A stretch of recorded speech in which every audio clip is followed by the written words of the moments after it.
ఒకప్పుడు ఓ పచ్చటి అడవిలో బన్నీ అనే చురుకైన నరగాడు ఉండేవాడు. అతనికి పండ్లు తినడం, గాల్లోకి ఎగిరే ముద్దుబొమ్మలు చూడడం చాలా ఇష్టం. ఒకరోజు బన్నీ మామిడి తోటవైపు వెళ్తున్నాడు. అప్పుడు నదీ దగ్గర ఓ అరుపు వినిపించింది.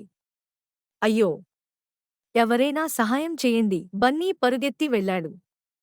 చూస్తే ఓ చిన్నపిల్ల మొసలి, పేరు మిన్నీ, నదిలో మట్టి కింద పడిపోయింది. ఆమె తల్లిదండ్రులు లేరని తెలియగా బన్నీ వెంటనే పొడవాటి చెట్టు కొమ్మ తీసి నీటిలోకి వదిలాడు. మిన్నీ దానిని పట్టుకుని బయటికి వచ్చింది.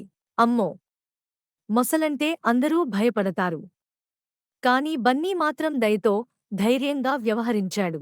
మిన్నీ తలవంచి అంది, నన్ను కాపాడినందుకు నీకు ఏదైనా చేయాలనుంది. బన్నీ నవ్వుతూ అన్నాడు, నన్ను ఏమీ చేయకపోయినా చలించదు.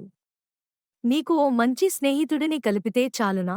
అప్పటినుండి బన్నీ, మిన్నీ బంధం గట్టిగా పెరిగింది. కాని ఇతర జంతువులు మాత్రం భయంతో మిన్ని దగ్గరకు రావడం మానేశారు. ఒకరోజు అడవిలో పెద్ద అగ్ని ప్రమాదం జరిగింది. పాము మేడకు మంటలు అంటుకున్నాయి. అందరూ పరుగు తీస్తుంటే మిన్నీ మాత్రం తన నీటితో నిండిన పెద్ద నోరు ద్వారా కొబ్బరి గెల్లు నీళ్లు తీసి మంటల్ని ఆర్పింది.